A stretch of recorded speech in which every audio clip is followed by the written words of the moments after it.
കഴിഞ്ഞ ദിവസം ഞാനൊരു വ്ളോഗ് ഇട്ടിരുന്നു CBSE 12th റിസൾട്ടിനെ പറ്റിയിട്ട്. നമ്മുടെ പാറുക്കുട്ടിയുടെ +2 റിസൾട്ട്. അപ്പോൾ അതിൽ ഞാൻ എക്സ്പെക്റ്റ് ചെയ്തതിനേക്കാൾ കൂടുതലായിട്ട് തന്നെ ഒരുപാട് പേര് വന്നിട്ട് പാറുവിന് കൺഗ്രാറ്റ്സ് പറഞ്ഞിട്ടുണ്ട് കേട്ടോ. അപ്പോൾ എല്ലാവരോടും ഒരുപാട് സ്നേഹം.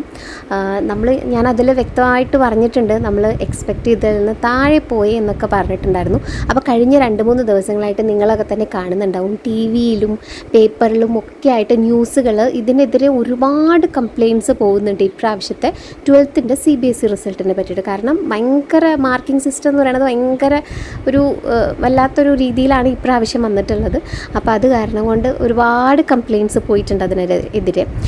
എന്തായാലും നിങ്ങളുടെ എല്ലാവരുടെയും നല്ല കമൻറ്റ്സ് അത് പാറുവിനാണ് വെച്ചെങ്കിൽ നമുക്ക് എല്ലാവർക്കും കാണുമ്പോൾ അത് ഒരുപാട് സന്തോഷമാണ് കേട്ടോ. ഈ അടുത്തിടെയായിട്ട് നമ്മൾ ഒരുപാട് ന്യൂസുകൾ കാണുന്നുണ്ടല്ലേ, പല സ്കൂളുകളിൽ നിന്നും ടീച്ചർമാരുടെ പ്രശ്നങ്ങൾ കാരണവും അങ്ങനെ പല ബുദ്ധിമുട്ടുകൾ കാരണം, സ്കൂളിലത്തെ പല പ്രശ്നങ്ങൾ കാരണവും അങ്ങനെയൊക്കെ കാരണം പല കുട്ടികളും സൂയിസൈഡ് ചെയ്യുന്നതും ഇങ്ങനെയൊക്കെ ആയിട്ട് കുറേ ന്യൂസുകൾ നമ്മൾ കാണുന്നുണ്ടല്ലേ. അതിൽ നിന്നൊക്കെ വ്യത്യാസമായിട്ടുള്ളൊരു കാര്യമാണ് എനിക്കിന്ന് ഇവിടെ പറയാനുള്ളത് കേട്ടോ.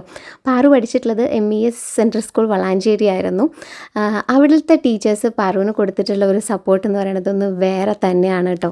ഇത് സ്കൂളിലത്തെ പ്രിൻസിപ്പൽ സാറ് പാറുവിന് കൊടുത്തിട്ടുള്ള ഒരു ഗിഫ്റ്റാണ് കേട്ടോ. ഇപ്പോൾ റിസൾട്ട് വന്നതിന് ശേഷം പാറുവിന് മാത്രമല്ല, പാറുവിൻ്റെ ക്ലാസ്സിലത്തെ മുഴുവൻ കുട്ടികൾക്കും സാറ് ഇങ്ങനൊരു ഗിഫ്റ്റ് കൊടുത്തിട്ടുണ്ട്. ഒരു സ്കൂളിലെ കുട്ടികളെ മുഴുവൻ ഒരേ രീതിയിൽ കെയർ ചെയ്യാനും അവർക്ക് വേണ്ട സപ്പോർട്ട് കൊടുക്കാനും ഒരു ടീച്ചർക്ക് സാധിക്കുമ്പോഴാണല്ലേ ഒരു ടീച്ചർ എന്നുള്ള പേര് ശരിക്കും അന്വർത്ഥാവുന്നത്. ജോബിൻ സാറിൻ്റെ പേര് ഞാൻ പ്രത്യേകം എടുത്തു പറയണം കേട്ടോ, പ്രിൻസിപ്പൽ സാറിൻ്റെ. കാരണം ഇതുപോലൊരു പ്രധാന അധ്യാപകൻ ഒരു സ്കൂളിൽ ഉണ്ടാവുകയാണെന്ന് വെച്ചെങ്കിൽ ആ സ്കൂൾ നല്ല രീതിക്ക് തന്നെ ആയിരിക്കും പോകുന്നത്.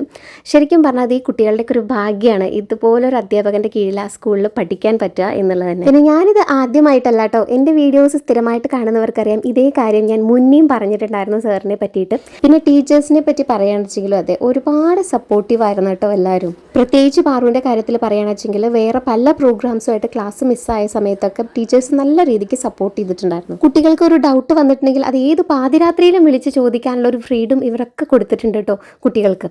അതുകൊണ്ട് തന്നെ പാറുവാണ് ഇപ്രാവശ്യം മാത്സിൽ ടോപ്പറായിട്ട് വന്നിട്ടുള്ളത് സ്കൂളിൽ കേട്ടോ. അതുപോലെ തന്നെ ഇംഗ്ലീഷിലും പാറുവാണ് ടോപ്പർ. പെർസെൻറ്റേജ് നമ്മൾ എക്സ്പെക്റ്റേഷനിൽ നിന്ന് കുറച്ച് താഴെ പോയിട്ടുണ്ടെങ്കിൽ കൂടി ഈ കാര്യങ്ങളെല്ലാം നമ്മൾ സന്തോഷത്തിന് വകയുള്ളത് തന്നെയാണ്. പിന്നെ സ്റ്റേറ്റ് സിലബസിൻ്റെ ആണെച്ചെങ്കിലും ഇപ്പം ഇന്നലെ SSLC റിസൾട്ട് വന്നു, അതുപോലെ തന്നെ ഈ 26-ന് +2 റിസൾട്ട് വരും. ഒരിക്കലും മാർക്ക് കുറഞ്ഞ എന്ന രീതിയിൽ ഒരാളും വിഷമിക്കാതിരിക്കുക ദയവ് ചെയ്തിട്ട്. കാരണം നമ്മൾ പല ന്യൂസുകളും കാണുന്നുണ്ടല്ലേ, ഇതൊന്നും അല്ല ഒന്നിൻ്റെയും അവസാനം എന്നുള്ളത്. കുട്ടികൾ പാരൻസ് എപ്പോഴും കൂടെ നിൽക്കുക അല്ലേ, കുട്ടികളുടെ കൂടെ നിൽക്കുക. ആദ്യം കേൾക്കുമ്പോഴത്തെ ചെറിയ വിഷമമൊക്കെ മാറുമ്പോൾ മുൻപിലോട്ട് വലിയ അവസരങ്ങളായിരിക്കും ഉണ്ടായിരിക്കുക.